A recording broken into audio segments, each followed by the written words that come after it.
Guys, আসসালামু আলাইকুম। খাবার প্রতিদিনের পক্ষ থেকে আপনাদের জানাচ্ছি অনেক অনেক শুভেচ্ছা।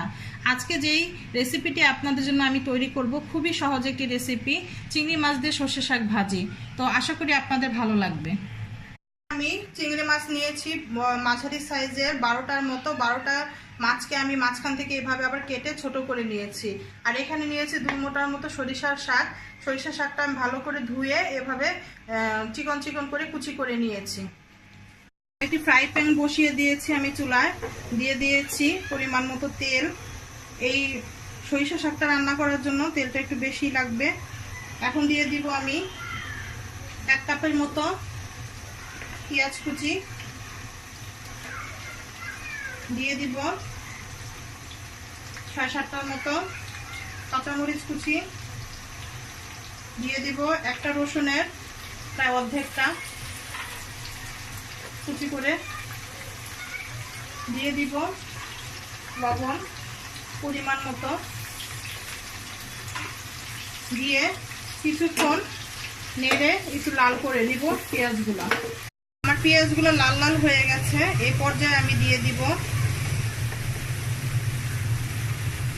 1 চামচের মতো হলুদ গুঁড়া,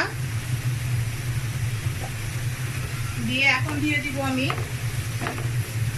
যে চিংড়ি মাছটা রেখেছিলাম, ওই চিংড়ি মাছটা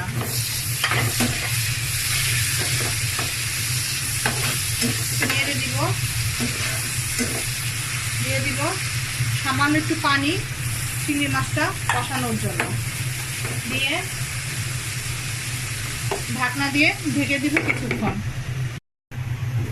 ঢাকনাটা উল্টিয়ে দেখবো কি অবস্থা।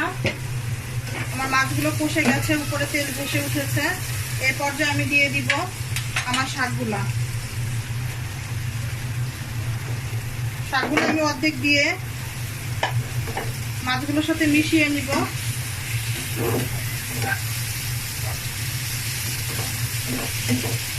এখন দিয়ে দিব অর্ধেক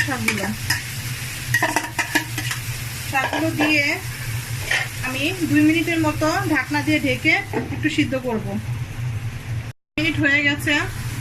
আমি চুলাটা হাই হিটে রেখেছিলাম।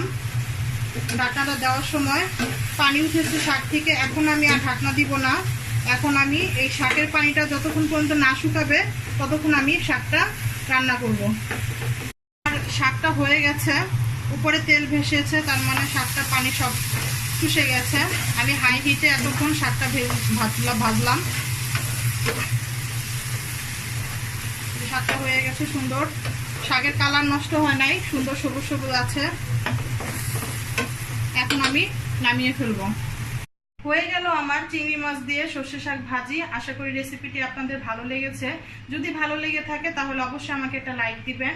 আর এরকম সুন্দর সুন্দর মজার মজার খাবারের রেসিপি যদি আপনারা পেতে চান তাহলে অবশ্যই আমাকে সাবস্ক্রাইব করবেন। সাবস্ক্রাইবের পাশে বেল আইকন বাটনটি অবশ্যই টিপ দিবেন। আল্লাহ হাফেজ।